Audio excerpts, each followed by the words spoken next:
हाँ, जो हमने चैप्टर 11 में देखा विश्व रूप, वही एक प्रकार से इस स्तोत्रम में भी ऑलमोस्ट सेम, कि सब भूतों में वही है, वही इनफाइनाइट कॉन्शियसनेस है। वो देवी, देवी को भी वही बोलते हैं ना, जो डार्क एनर्जी है, सब जगह व्याप्त है। वही भगवान, वही कृष्ण, किसी भी रूप में रखो, किसी भी रूप में रखो, आखिर में वो पहुंचता वही है, इनफाइनाइट कॉन्शियसनेस में। रूप में भी है और साकार में भी है और निराकार में भी, दोनों ही रूप दिखाए भगवान ने। अब जब अर्जुन को 11वें चैप्टर में पहले उन्होंने विश्व रूप दिखाया, तो इतना अर्जुन आश्चर्यचकित हो गया, इतना विशाल विश्व का विश्व पूरा का पूरा भगवान के रूप में मिल गया उसको। उसने देख लिया, इवन जो उसके कौरव खड़े हुए हैं सारे के सारे मरे हुए हैं, उसने पास्ट देख लिया, फ्यूचर देख लिया, सारे मुनिश्री देख लिए, सब कुछ देख लिया भगवान के अंदर, सब कुछ देख लिया। तो वो क्या हुआ, आश्चर्य भी हुआ और उसको थोड़ा सा फियर भी लगा, दोनों चीज लगी। तो फिर उसने नमन करके, बिल्कुल समर्पण करके बोला, भगवान ये मेरे को थोड़ा फियर कर रहा है। मतलब क्योंकि क्या होता ना, इतना विशाल रूप जो आपकी बुद्धि से भी परे है, जब कोई ऐसी चीज आप देख लेते हो तो आश्चर्यचकित भी होते हो और फिर थोड़ा सा डर भी लगता है, अरे। तो फिर वो डर के आप में नॉर्मल रूप में आए, नॉर्मल रूप भी दिखा दिया। जब नॉर्मल रूप भी दिखा दिया तो भगवान ने बोला लास्ट 53, 54, 55 श्लोक में कि, और पहले वाले उसमें भी, ये दोनों रूप जो है ना, कोई ज्ञान से, कोई भजन से, कोई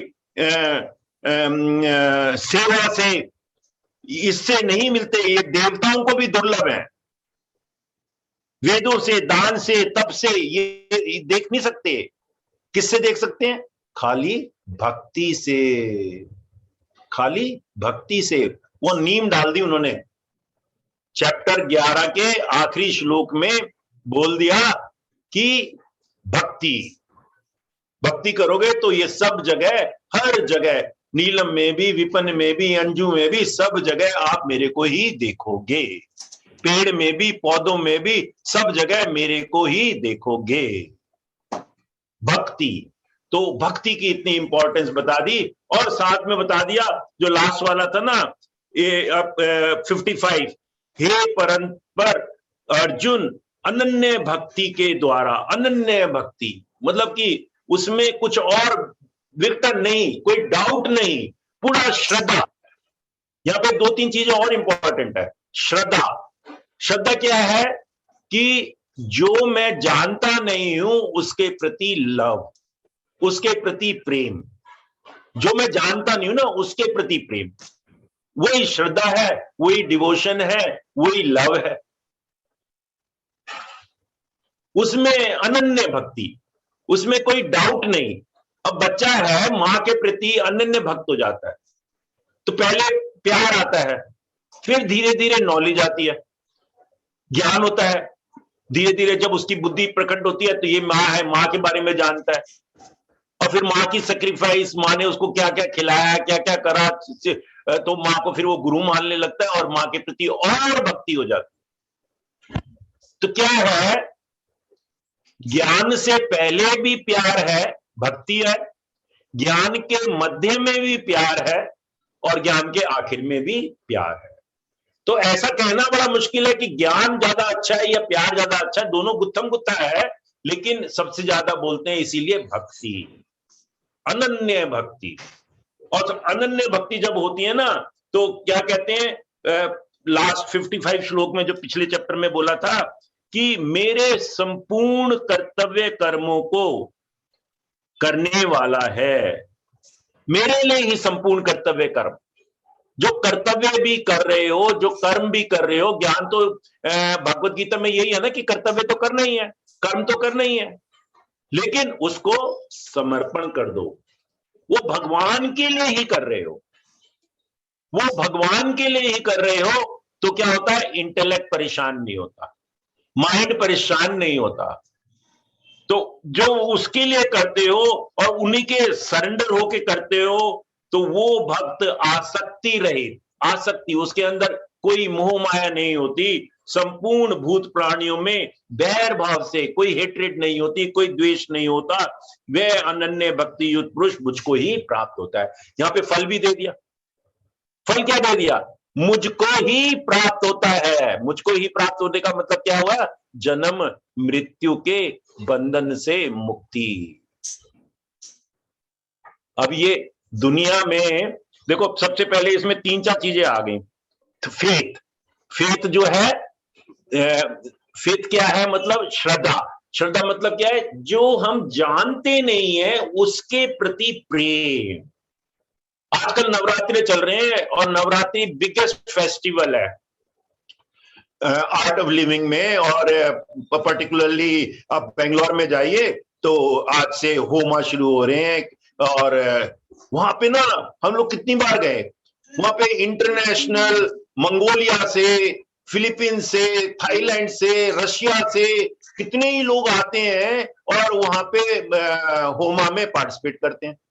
अच्छा, होमा में वो सारे संस्कृत के, और संस्कृत के भी कठिन संस्कृत के, और वो उच्चारण होते हैं, मंत्र। वो तो हम लोग हिंदी जानते हैं थोड़ी बहुत, और थोड़ी बहुत संस्कृत भी थोड़ा बहुत जानते हैं, लेकिन हमको समझ में नहीं आते। लेकिन वो जो मंगोलियन होते हैं, जो थाईलैंडी होते हैं, जो रशियन होते हैं, जिनको हिंदी तो क्या, संस्कृत तो क्या, इंग्लिश भी नहीं आती, वो ऐसे मंत्र मुग्ध होके बैठे रहते हैं, उनको एक्सपीरियंस हो जाता है। दैट इज भक्ति, अज्ञात के प्रति प्रेम। ये मंत्रों में इतनी शक्ति है, होमा में इतनी शक्ति है कि आप भक्ति भाव से बैठ जाएं, पूजा में बैठ जाएं। होता क्या है, कई जगह ऐसा होता है कि अब नवरात्रि की पूजा हो रही है, कोई किसी ने कहा माँ की चौकी करेंगे, माँ की चौकी में भी दिखावा कर रहे हैं, माँ की चौकी में भी दिखावा कर रहे हैं अपनी ईगो को, तो वो फिर भक्ति नहीं हुई, वो भक्ति नहीं हुई, उसने खाली दिखावा दिया, मेरा स्टेटस, ईगो। वो क्या है ना, माइंड, इंटेलेक्ट और ईगो, ये तीनों इस पे काफी डिस्कशन किया गुरुदेव ने चैप्टर 12 पे, और भगवान कृष्ण ने। क्या होता है, माइंड जो है ना, माइंड आपको कई चीजों में फंसाता है, और इंटेलेक्ट अगर आपका शुद्ध हो, और इंटेलेक्ट हावी हो माइंड के ऊपर, शुद्ध हो और हावी हो, तो उससे आपको बाहर ले जाता है। जैसे माइंड फॉर एग्जांपल आपको खाने में फंसाता है, आपको फ्रेगनेंस में फंसाता है, सुगंध में फंसाता है, दृश्य में फंसाता है, कुछ देखते हो, स्वाद में फंसाता है, कुछ सुनते हो उसमें फंसाता है, तो इन सारी चीजों में फंसाते हो। आप वल्गर से वल्गर मूवी देख सकते हो, लेकिन इंटेलेक्ट कहता है नहीं यार, ये नहीं देखनी चाहिए। हमारे यहाँ प्रोग्राम होता है WPSU, तो वो एडिक्ट हो जाते हैं, उनको इंटेलेक्चुअली पता होता है कि एडिक्ट होना गलत है, वो लेकिन उससे बाहर ही नहीं हो पाते, वो मन को कंट्रोल नहीं कर पाते, अपनी इंटेलेक्ट जो है वो उसको यूज नहीं कर पाते, मन उनके ऊपर हावी हो जाता है। जैसे मान लो किसी को ब्लड शुगर है और उसको स्वीट मिली, वहीं पे कहीं पे पार्टी में खा गया 5-7, मन उसके ऊपर में हावी हो गया, इंटेलेक्चुअली उसको बाहर का इंटेलेक्ट कह रहा है डॉक्टर ने मना किया है, लेकिन खा जाता है। तो मन, बुद्धि, तो बुद्धि कैसी होनी चाहिए? सात्विक बुद्धि, अच्छी बुद्धि। नहीं तो बुरी बुद्धि होगी तो वो बुरी बुद्धि उसको भी जस्टिफाई कर देगा, कहेगा यार चलो खा ले, कोई बात नहीं, बाहर खाऊंगा तो 100 रुपए की मिलेगी, और खा ले, घर में बीवी देगी भी नहीं, और खा ले। तो इंटेलेक्ट, गलत इंटेलेक्ट। और बुद्धि इंटेलेक्ट के परे क्या है? ईगो। इंटेलेक्ट को जो है ना शो करने के लिए ईगो, मैं चलता रहता है, और जब मैं चलता रहता है तो भक्ति नहीं होती। जैसे आपने माँ की चौकी करी और जगराता किया, और वहां पे सारा जो है ना दिखावा कर दिया, कोई भक्ति तो हुई नहीं। आप माँ की चौकी में भी बैठे हैं, कोई बड़ा आदमी आ गया, कोई आपका बड़ा परिवार वाला कोई रिश्तेदार आ गया, आप उठ के खड़े हो जाते हैं, माँ जगराते से भी उठ के खड़े हो जाते हैं, उसकी सेवा में लग जाते। अरे तुमने आदमी लगा रखा है पानी पिलाने के लिए, खाना बिछाया हुआ है, सब कुछ किया हुआ है, लेकिन अभी भजन के बाद में अभी जब पूरा हो जाए माँ का जगराता तो आप उनकी सेवा कर लेना। लेकिन माँ का जगराते के पीछे भक्ति नहीं है, दिखावे के पीछे भक्ति। तो दिखावे के पीछे भक्ति क्या? ईगो। वो अनन्य भक्ति नहीं है, वो अनन्य भक्ति नहीं है। इसी चैप्टर में गुरुदेव ने एक और एग्जाम्पल दिया। कहते हैं कि जब एग्जाम आने होते हैं ना तो सब बच्चे हनुमान जी के मंदिर में जाते हैं। जब शादी होनी होती है तो 16 सोमवार रख लेते हैं। तो वो कह रहे वो भक्ति नहीं है। उनकी बहन भी तो है।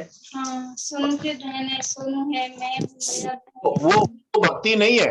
लोग हो गए ना तो उनके हाँ, ये देखो ये कोई वो आ रहा है थोड़ा सा उषा जी।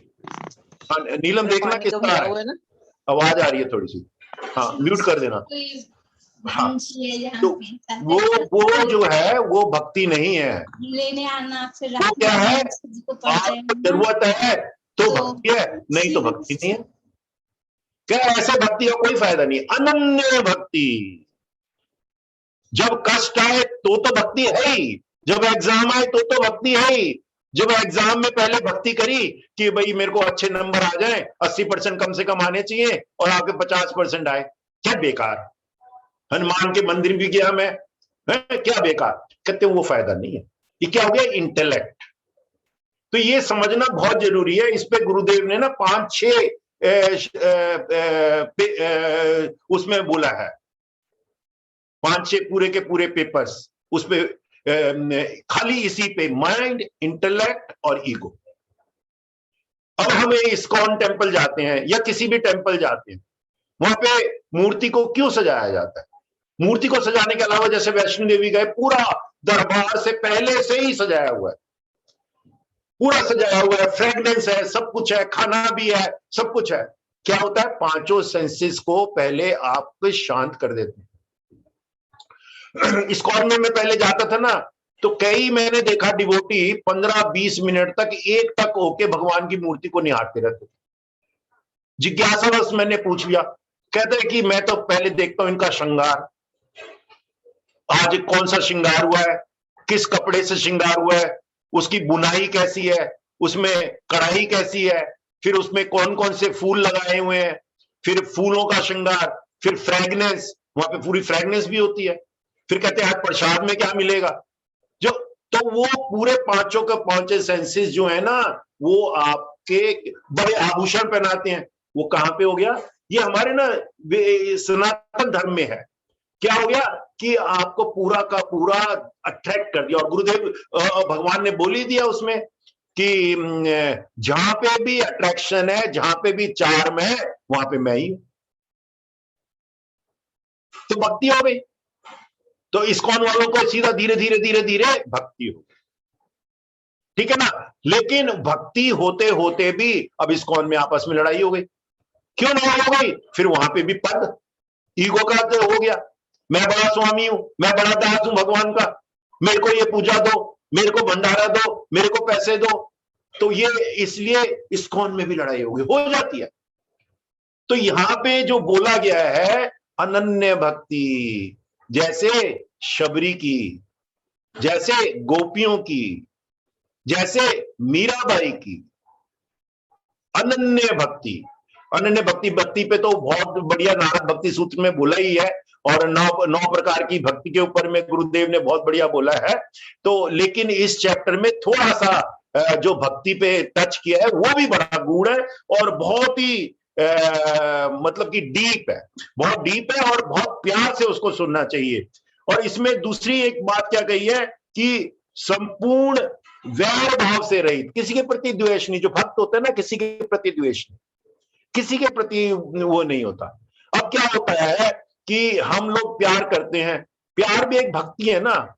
एक पहले हस्बैंड वाइफ में प्यार होता है, और माँ बेटे में प्यार होता है, फादर बेटे में प्यार होता है, सब में प्यार होता है। लेकिन वो प्यार कहां पे खत्म हो जाता है? पैसे की बात आती है। आजकल दोनों हस्बैंड वाइफ जो है ना वर्किंग हो गए, हस्बैंड का अकाउंट अलग है, वाइफ का अकाउंट अलग है, और उसी में ईगो हो जाती है, मैं ज्यादा पैसे खर्च कर रहा हूं, मैंने ये कर लिया, मैंने वो कर लिया।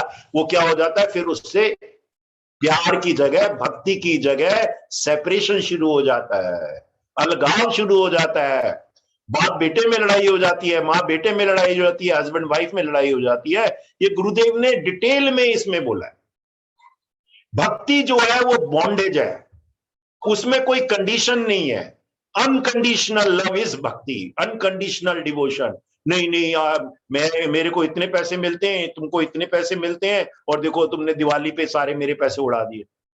वहां से क्या हुआ, सेपरेशन, सेपरेशन, ईगो भी आ गई, सेपरेशन, इंटेलेक्ट काम किया। तो ये जो है सत्व इंटेलेक्ट होना चाहिए, सत्व भाव होना चाहिए। और आपस में कहते हैं, गुरुदेव कहते हैं पहले जो है ना, आजकल कहते हैं इवन गांवों में भी, अब तो बदल रहा है समय, लेकिन पहले क्या होता था, घर में एक ही गुल्लक होती थी या एक ही गल्ला होता था, जिसने भी कमाया उसी में डाल देते थे और सब उसको यूज कर सकते थे, कोई सेपरेशन नहीं होता था। पहले दूसरे का ख्याल ज्यादा रखते थे। आजकल मैं हो गया है, तो उससे क्या होता है, लव भी बिखर जाता है, भक्ति भी बिखर जाती है। ये रिलेशनशिप भक्ति के ट्रस्ट जो है वो भक्ति ही है, विश्वास ही है। तो उसके बिगड़ हो ही नहीं सकता। और जहां पे डाउट हो गया, वहां पे भक्ति खत्म हो जाती है। पहला वो क्या कीड़ा आ गया, डाउट। अच्छा, इसने खर्च कर दिया, मेरा पैसा खर्च कर दिया, पता नहीं कहां खर्च किया, इसने अपने परिवार वाले पे खर्च कर दिया, अपने भाई पे खर्च कर दिया, मेरा पैसा मेरा बेटा क्या करेगा। डाउट, डाउट आ गया, डाउट आ गया।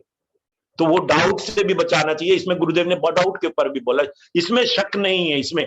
तो वो अनन्य भक्ति जब होती है, उसमें कोई डाउट ही नहीं करना चाहिए, उसमें कोई डाउट नहीं। और वो गुरुदेव यहाँ पे एक और चीज बोली है कि ऐसे बहुत सारे मौके आएंगे जहां पे आपको डाउट आएगा, बहुत सारे मौके आएंगे। हमारी स्पिरिचुअल साधना में भी बहुत सारे मौके होते हैं कि डाउट आता है। हम कितने सालों से साधना कर रहे हैं, सुदर्शन क्रिया कर रहे हैं, और कुछ नहीं हुआ, मेरे परिवार में अभी भी अशांति है, ये है वो है।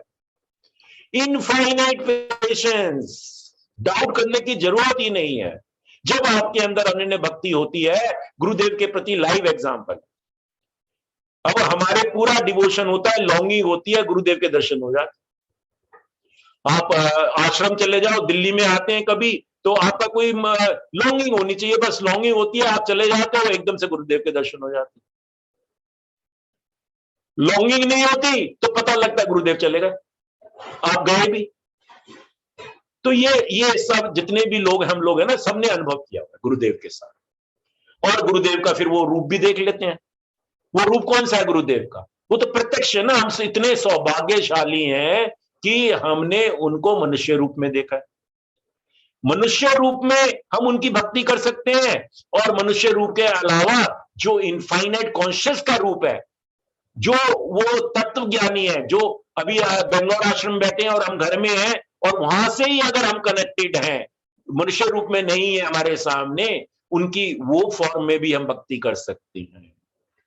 वो क्या हो गया, इनफाइनाइट कॉन्शियसनेस के रूप में। वो यहां पे तो नहीं है, तत्व रूप में। तो तत्व रूप में भक्ति करें या फॉर्म की भक्ति करें, उसमें से कौन सी भक्ति ज्यादा अच्छी है। यहां से चैप्टर शुरू होता है 12वां चैप्टर यहीं से शुरू होता है, कौन सी भक्ति अच्छी है। हाँ नीलम जी, आज वो सुमन तो है नहीं, आप लगाइए 1 से 4 श्लोक। ठीक है जी। श्री हरि वासुदेव सुतं देवं कंस चाणूरमर्दनम देवकी परमानंदं कृष्णं वंदे जगद्गुरुं, कृष्णं वंदे जगद्गुरुं। श्री ओम श्री परमात्मने नमः। श्रीमद्भगवद गीता अथ 12ोऽध्यायः। अर्जुन उवाच एवं सततयुक्ता ये भक्तास्त्वां पर्युपासते ये चाप्यक्षरं व्यक्तं तेषां के योगवित्तमाः।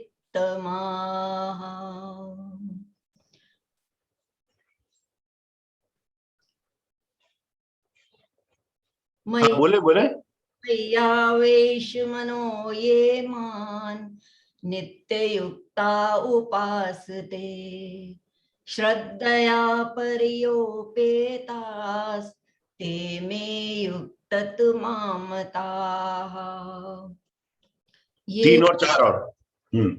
त्वक्षरम् अनिदेश्यम् अव्यक्तं पर्युपासते सर्वत्र गं चिन्त्यं च कूटस्थमचलं ध्रुवम् सन्न्यम् इन्द्रियग्रामं सर्वत्र समबुद्धयाः ते प्राप्नुवन्ति मामेव सर्वभूतहिते रताः। जय गुरुदेव। तो इसमें देखो वही प्रश्न पूछा अर्जुन ने कि जो अनन्य प्रेमी भक्तजन पूर्वोक्त प्रकार से निरंतर आपके भजन ध्यान में लगे रहकर आप सगुण रूप परमेश्वर को और दूसरे जो केवल अविनाशी सच्चिदानंद घन निराकार ब्रह्म को ही अति श्रेष्ठ भाव से भजते हैं, उन दोनों प्रकार के उपासकों में अति उत्तम योगवत्ता कौन है? उपासकों का मतलब एक तो उपासना जो आपके साथ नियर बैठे, चाहे अनमैनिफेस्ट फॉर्म में चाहे मैनिफेस्ट फॉर्म में। उपासना तभी होती है जब नियर बैठते हैं, और दोनों फॉर्म में दोनों फॉर्म आपने दिखा दिए, इनफाइनाइट कॉन्शियसनेस और आपका जो स्वरूप है, दोनों फॉर्म में कौन सा अच्छा है। तो ये अर्जुन बोलते हैं, और भगवान देखो दूसरे में क्या बोल रहे हैं, कह रहे हैं कि मुझ में मन को एकाग्र करके, पहला क्या हो गया, एकाग्र करके मतलब वन पॉइंटेडनेस, एकाग्र करके वन पॉइंटेडनेस, निरंतर मतलब कि कोई इसकी समय की सीमा नहीं है, निरंतर सोते खाते पीते मेरा ही ध्यान करते हैं, सारा काम भी करते हैं, सारे कर्तव्य भी करते हैं, कर्तव्य का फल मेरे ऊपर छोड़ देते हैं, वो करते करते जब मेरा ध्यान करते हैं, ध्यान लगे हुए जो भक्तजन अतिशय श्रेष्ठ श्रद्धा से युक्त होकर, श्रद्धा के ऊपर हमने बोल ही दिया कि जो अभी जानते नहीं है उसके प्रति प्रेम। श्रद्धा भी ना 3 प्रकार की होती है। श्रद्धा जैसे मेरे को अपने ऊपर श्रद्धा है, विश्वास है कि मैं काम कर सकता हूं। दूसरा है मेरे को सारे संसार पे लोगों के ऊपर श्रद्धा है, मेरे पास जो एम्प्लॉइज है उनके ऊपर श्रद्धा है, वो काम कर सकते हैं। तीसरा है भगवान मेरा काम करवाएगा, मैं उनको फल निछावर करता हूं। और डाउट जो है तीनों इनके विपरीत, मेरे को अपने ऊपर भी डाउट है, लोगों के ऊपर भी डाउट है, और गॉड या गुरु के ऊपर भी डाउट। तो तीनों चीजें हैं। तो श्रद्धा से युक्त होकर डाउट नहीं चाहिए। मुझ सगुण रूप परमेश्वर को भजते हैं, मेरे रूप को जो फॉर्म है ना, फॉर्म को भजते हैं, वो मुझको योगियों में अति उत्तम योगी माने हैं। तो वो फॉर्म को जो भजते हैं वो अति उत्तम है। पहले तो देखो निर्णय दे दिया, क्यों ये दिया है, क्योंकि ऐसा होता है कि वो इजी है। फॉर्म जो है ना, फॉर्म से फॉर्मलेस जाना इजी है। वो कुछ तो पहले मन में आए, कुछ तो दिमाग में आए, क्या है उसका रूप आया, तो उसके धीरे धीरे फिर रूप से साकार से हम निराकार तक जाते हैं।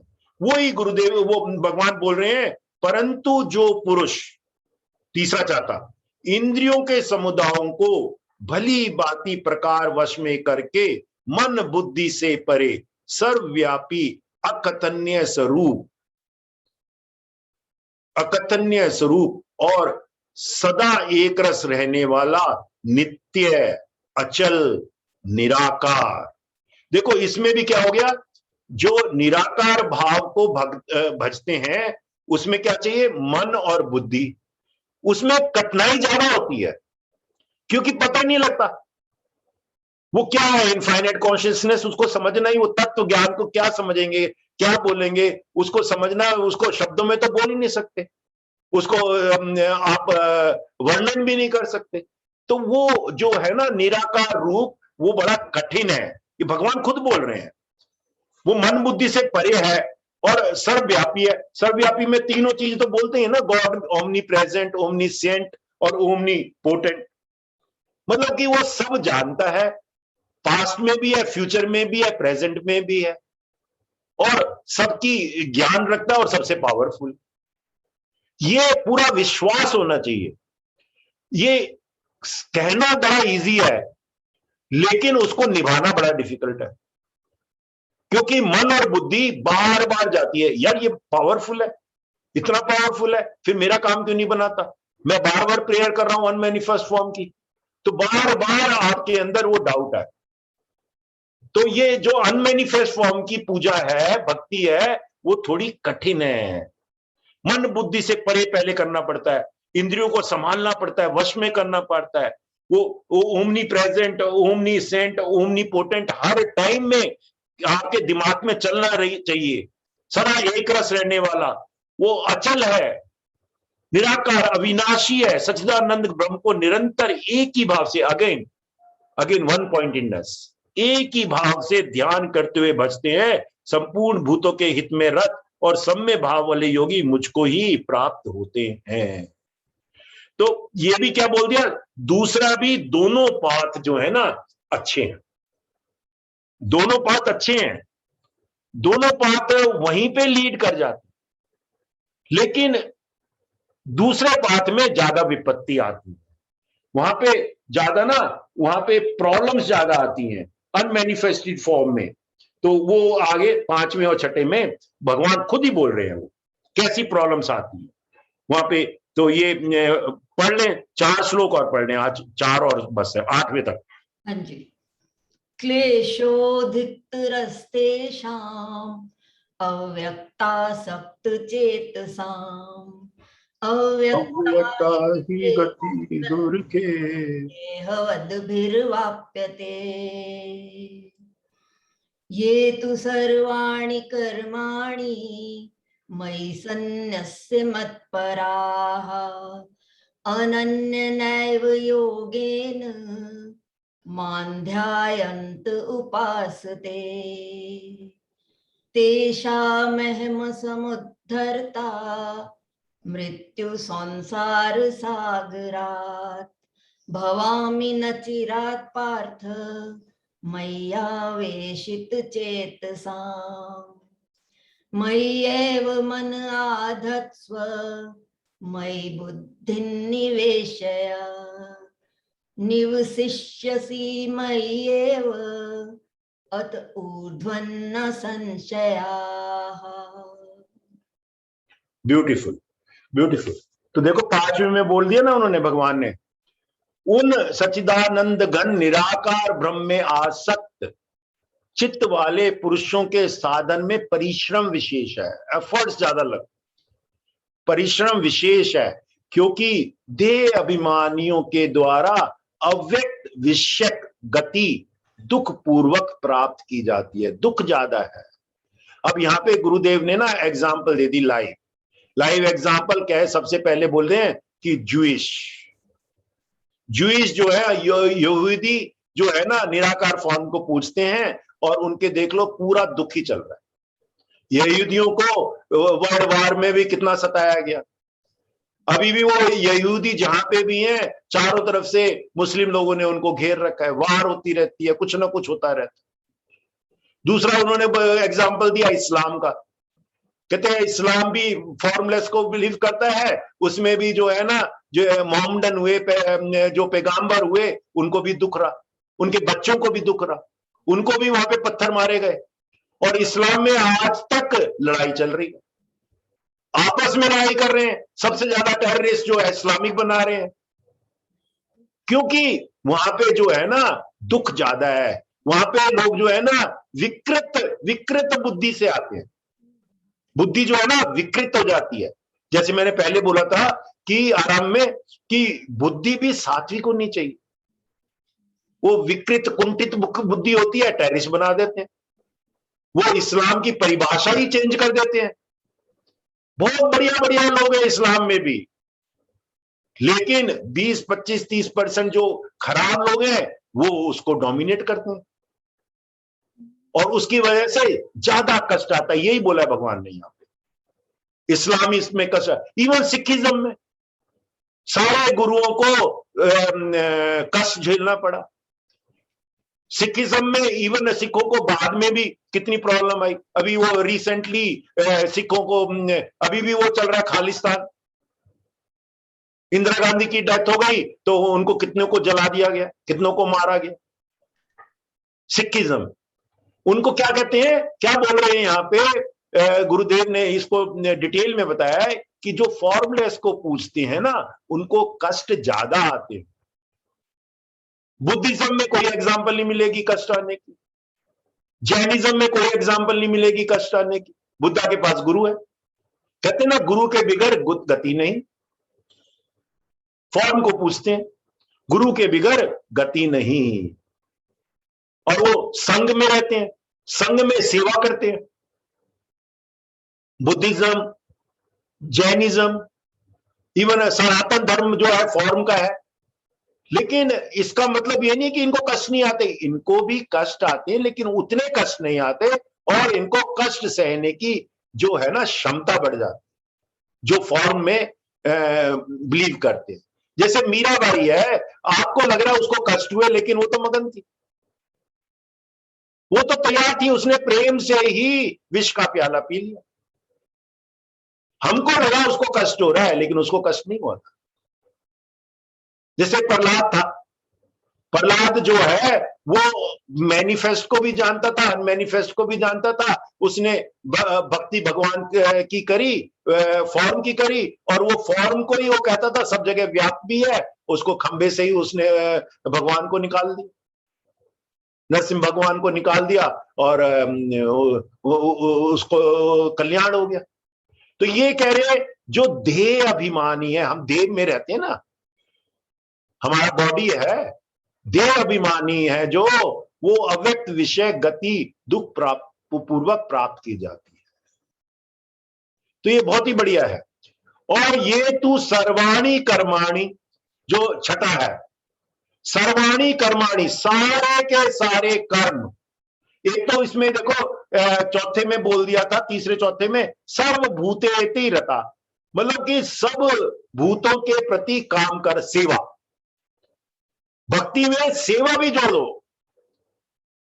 वैसे खाली भक्ति भी हो सकती है, लेकिन जब सेवा जोड़ देते हो, यही लास्ट में 55वें सूत्र में भी बताया था 11वें चैप्टर के, कि सेवा भी बहुत इंपॉर्टेंट है। बिना किसी के प्रति द्वेष के भाव से सेवा जब करते हो, सब कल्याण के लिए सेवा करते हो, सारे कर्मों को मेरे प्रति समर्पण करके सेवा करते हो, उसका फल आए ना आए। अब हम अभी हमारा एडवांस कोर्स खत्म हुआ 8 से 10 तारीख तक। मिंकी जी ने भी किया और एक दो जने हैं, शैली भी यहाँ पे अभी है, तो उन्होंने भी किया। तो अब देखो हमने कई लोगों से 16, 17, 20 लोग हमारे आए एडवांस कोर्स में, और आखिर में 3 दिन पहले तक खाली एक ही रजिस्ट्रेशन था। अब मैंने नीलम से बात करी, मैंने कहा कोर्स तो करेंगे, पूरा हमारा डिवोशन तक ही कोर्स तो होगा। और लास्ट 3 डेज में हो गए लोग, अच्छा कोर्स हो गया। भक्ति ये मतलब आपके जीवन में आ जाएगा। उसका मतलब ये नहीं कि आपको काम नहीं करना। हमने कई लोगों से बात करी, कई लोग उनमें से जिनसे बात करी आए, कई लोग गुरुदेव ने भेज दिए, जिससे हमको पता ही नहीं था, बात भी नहीं हुई थी, कभी हमका उनका नाम भी नहीं सुना था, आ गए। भक्ति तो ये जो है ना, ये फॉर्म की फॉर्मलेस की दोनों भक्ति वहीं पे जाती है। लेकिन मेन बात क्या है कि फॉर्मलेस में दुख ज्यादा है, और दोनों भक्ति में, दोनों, चाहे फॉर्म की हो चाहे फॉर्मलेस की हो, सेवा जरूरी है। और सारे कर्तव्य को सारे कर्मों को मेरे ऊपर जो फल, जो गीता का एसेंस है, जो फल की आशा ना करो, फल की आशा ना करो, फल आपके हाथ में ही नहीं है। फल को अर्पण करके सुगण रूप परमेश्वर की अन्य भक्तियों से निरंतर चिंतन करते हुए बचते हैं, वो भक्ति है, वो भक्ति है। पूरा 100% करते रहो। और जब आप करते हो ना, ऐसे में जैसे कोर्स हो जाता है तो कर्तव्य जो होता है ना, कर्म जो होते हैं पूरे, वो शांत हो जाते हैं, आपके सबसे ज्यादा शांत होते। अब 3 दिन का कोर्स है, हम वैसे कहो तो मेरे को, मैं ऐसा बैठा रहूं रोज, तो मेरे से नहीं बैठा जाएगा। लेकिन जब हम कोर्स लेते हैं तो पूरा बैठा जाता है, कोई दुख नहीं होता, कोई दर्द नहीं होता शरीर में, पूरा उत्साह भी बना रहता है। तो यही कह रहे हैं कि भक्त में उत्साह भी होना चाहिए, और उत्साह बना रहता है जब आप भक्ति जो है ना, कर्मों के मतलब कि आप फल की आशा नहीं करते। नहीं तो फल की आशा है भक्त में, कहते हैं वो दुनिया में, गुरुदेव कह रहे हैं इसमें ही, इसी चैप्टर में, लोग ना रोते रहते हैं, आए तो मेरे को मार्क्स ज्यादा चाहिए, स्कूल में मेरे अच्छे स्कूल में एडमिशन हो जाए, कॉलेज में अच्छे कॉलेज में एडमिशन हो जाए, कॉलेज में मिल गया मेरे अच्छा जॉब लग जाए, मेरी अच्छी नौकरी लग जाए, तो मेरा अच्छा लाइफ पार्टनर मिल जाए। रोते ही रहते हैं, रोते ही रहते हैं। कहते हैं उनको समझना चाहिए कि हम इस दुनिया में आए मरने के लिए। कहते मरने के उधर जो है ना, वहां पे ज्यादा लाइन है, निगम बोध घाट में ज्यादा लाइन है। अब कोरोना काल में तो देखा ही है कि मरने के बाद में उनको क्रियाकर्म करने के लिए भी लाइन में 3-4 घंटे लग जाते। तो वहां पे ज्यादा लाइन है, और वहां पे कंटिन्यूअस लाइन है। गुरुदेव ने मजाक में इसी में चैप्टर में बोला हिंदी में, कहते हैं कि वो एटीएम में कम लाइन है, बैंक में कम लाइन है, मरगट में तो लाइन ही लाइन लगी हुई है, आप पैदल ही मरने के लिए हुए हो। कहते वो समझना चाहिए, वो समझना चाहिए। जब वो आपके अंदर बस जाएगा, समझ जाओगे, तो वो कहते हैं कि देखो 7वां जो है ना वो आ जाएगा। फल भी मिलना चाहिए ना, तो लालच, थोड़ा सा लालच भी देना चाहिए ना, फल। तो कहते हैं अगर ऐसा भक्त है, कैसा भक्त, जो निरंतर मेरी भक्ति करता है, मेरी सेवा करता है और कुछ नहीं सोचता, वो तो उस भक्त को क्या बोलते हैं, उन मुझ में चित्त लगाने वाले प्रेमी भक्तों को मैं शीघ्र ही मृत्यु रूप संसार समुद्र से उद्धार करने वाला होता हूं। जन्म मृत्यु से मैं उद्धार कर देता हूं, मोक्ष की प्राप्ति हो जाती है। वही मनुष्य योनि का लक्ष्य है। यहां पे दे दिया, देखो सबसे बड़ा फल दे दिया आपको। Part time work, part time भक्ति नहीं चाहिए, निरंतर बार बार कर रहे हैं, बार बार बोल रहे हैं, मुझ में चित्त लगाने वाले प्रेमी भक्तों को मैं शीघ्र ही मृत्यु रूप संसार समुद्र से उद्धार करने वाला होता हूं। कहते मैं करता हूं उद्धार, लेकिन देखो वो लालसा तो होनी चाहिए, लेकिन उसी वजह से मैं कर रहा हूं, उसी वजह से कर रहा हूं, यार हुआ ही नहीं मैं, पर हुआ ही नहीं मैं। लोग गुरुदेव से पूछ लेते हैं, गुरुदेव मैं इतने साल से कर रहा हूं, मेरा माइंड अभी भी स्थिर नहीं। इनफाइनाइट पेशेंस, भक्ति में इनफाइनाइट पेशेंस। साधना भी करें तो भक्ति के द्वारा करें। हम जब सुदर्शन क्रिया करते हैं तो सबसे पहले जब सिखाते हैं पूरा यही बोलते हैं, भक्ति से करो, तभी एक्सपीरियंस मिलेगा। कोई उसमें एक रूप होके करो। मुझ में 8वें में वही बोल दिया, मुझ में मन लगा और मुझ में ही बुद्धि को लगा, बुद्धि को भी मुझको लगा, मन को भी मुझको लगा। और यहां पे क्या हो जाता है, मन बुद्धि से परे क्या, ईगो, ईगो को शांत कर दे, सात्विक बुद्धि हो। मैंने इसमें बोल ही दिया है ऑलरेडी। मन में क्या, 5 सेंसेस जो हम दुनिया में देख रहे हैं, 5 सेंसेस जो हैं उसी के ऊपर है, भगवान के ऊपर। खाना भी खा रहे हो तो प्रसाद है।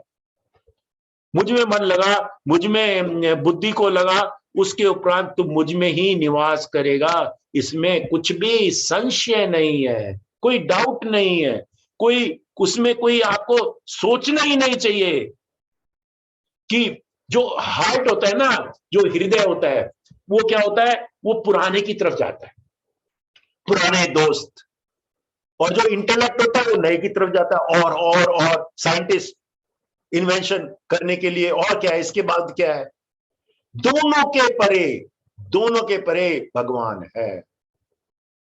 बोलते हैं ना 7 लेवल्स हमने बेसिक कोर्स में ही कर लिए, body, breath, mind, intellect, memory, ego, और उसके बाद में है सेल्फ, वो भगवान, सेल्फ, आत्मा, परमात्मा का रूप है। तो ये जो है ना, ये क्या होना चाहिए कि जैसे हमको ये गुरुदेव ने दिया है, हमको ज्ञान, गुरुदेव ने हमको सुदर्शन क्रिया का ज्ञान दिया है, गुरुदेव ने हमारे को इतना बढ़िया पाठ दिया है, ये हमको पाठ मिला क्यों है? कई कितने सारे लोग हैं, 7 बिलियंस लोग हैं, अब गुरुदेव के पास कितने लोग आए? आए काफी, लाखों लोग आ गए, लेकिन अभी बिलियंस तो नहीं आए, करोड़ तो नहीं आए। क्यों नहीं आए? क्यों नहीं आए? क्योंकि क्या है, मेरे पुराने कर्म की वजह से, और मेरे को ये मिल गया। भक्ति जब करते हो तो भगवान खुद दे देता है, यही कृपा है। तो उसमें यहां पे बोला कृपा से, वो मैं दे देता हूं, वो कृपा है उसकी। जब आप साधना के पथ पे चलते रहते हो तो वो कृपा हो ही जाती है, वो दे ही देता है आपको, वो मोक्ष को प्राप्त करवाएगा ही करवाएगा। लेकिन उसका क्या मतलब है? श्रद्धा आपकी बनी रहे, विश्वास आपका बना रहे, डिवोशन आपका बना रहे। देखो, अगर रात में आप खिड़की खोल दो, उसके पर्दे भी हटा दो, तो रात में सूर्य तो नहीं आएगा, सूर्य तो नहीं आएगा ना, सूर्य आएगा तो दिन में। तो ऐसे ही कृपा कब आएगी उसका कोई टाइम नहीं है, आएगी, सुबह जरूर होगा, लेकिन अभी रात चल रही है आपके जीवन में, आपके परिवार में, आपके गृहस्थी में, आपके ऑफिस में, उसको सहन करो, इनफाइनाइट पेशेंस, भक्ति के द्वारा। ये नहीं, उसमें डाउट नहीं करना, कंटिन्यू कंटिन्यू कंटिन्यू। और देखो, दिन बदलते फेर नहीं बदलते नहीं है, फिर वो छप्पर फाड़ के देना शुरू कर देगा, फिर वो छप्पर फाड़ के देना शुरू कर देगा। इनफाइनाइट पेशेंस बोलते हैं। इसीलिए मैं दूंगा, मैं जरूर दूंगा, लेकिन अपने तू पुराने कर्म तो धो। आपका कपड़ा गंदा हो गया ज्यादा, तो उस पर बार बार धोना पड़ेगा ठीक करने के लिए। मेरा शरीर, मेरा मन, मेरा इंटेलेक्ट, मेरी बुद्धि जो है वो गंदी है, उसमें कोई संस्कार अच्छे नहीं है, उसको साफ तो करना पड़ेगा। साधना, सेवा, सत्संग, समर्पण, साइलेंस प्रोग्राम से आप साफ तो करो। जब साफ करोगे तो उदय होगा। वो साफ करने के दौरान भी आपको विश्वास होना चाहिए, ये भगवान बोल रहे हैं। उस टाइम में भी आपको विश्वास होना चाहिए कि मैं इसे सर्फ से साफ कर रही हूं, तो ये सर्फ से साफ हो जाएगा। हमारा सर्फ क्या है? साधना, सेवा, सत्संग, और ये सुदर्शन क्रिया, एडवांस कोर्स, सहज समाधि, ये मैं कर रही हूं, मैं कर रहा हूं, ये साफ जरूर होगा, मेरे इंप्रेशन साफ होंगे। और वो भक्ति भाव से करना है तो मैं मोक्ष को जरूर प्राप्त होऊंगा, क्यों नहीं होऊंगा? मुमुक्ष की अपेक्षा अच्छी है, बाकी सारी डिजायर छोड़ दो, मुमुक्ष की डिजायर रखो, वो अच्छी है। तो यही भक्ति है। भक्ति का मतलब कि मेरे स्वभाव में आ जाए, और जब भक्ति आ जाएगी मेरे स्वभाव में तो आप टायर्डनेस नहीं फील करोगे, तो आप झंझलाहट नहीं होगी, आपके अंदर क्रोध भी नहीं आएगा, आपके अंदर वैर भी नहीं आएगा। हर क्षण आप यही समझोगे, अरे भगवान ने कर दिया, उसकी माया से हो गया, उसकी माया को कौन जाने। हमारे तो बोलते ही हैं, बचपन से हमारे अम्मा जी बोलती थी, उसकी कृपा से ही सब कुछ होता है, अच्छा भी खराब है, उसकी माया को कौन जाए। योग माया सब चीजें हमने बोली। Such a beautiful knowledge, such a wonderful knowledge, beautiful. हाँ जी, और क्या कोई कुछ बोलना चाहता है इसमें? Anybody wants to ask any question, say anything? कोई भी? कुछ नहीं है? Ved ji, just want to thank you. आपकी कमिटमेंट से इतनी इंस्पिरेशन मिलती है कि never stop. So I know you will say Jai Gurudev and it's all Gurudev, but you really truly inspire people who work with you. May you live 100 years. जय गुरुदेव, जय गुरुदेव, जय गुरुदेव, जय गुरुदेव। सर्वभूतेषु हिताय है, सबका हित है वो। ठीक है ना? गुड। चलो, और कोई कुछ बोलना चाहता है तो बोलिए। अदरवाइज असीमा जी हैं आज हमारे साथ। असीमा जी बोलो गुरु वंदना। सीमा गुप्ता तो नहीं है, असीमा गुप्ता है। हाँ जी बोल सकती हो, अनम्यूट करो। हाँ नीलम, अब रिकॉर्ड तो छोड़ दो, तब बात करते हैं बस। अंकल आज राकेश जी का जन्मदिन है। राकेश जी का जन्मदिन है, चलो बहुत बढ़िया राकेश जी। हाँ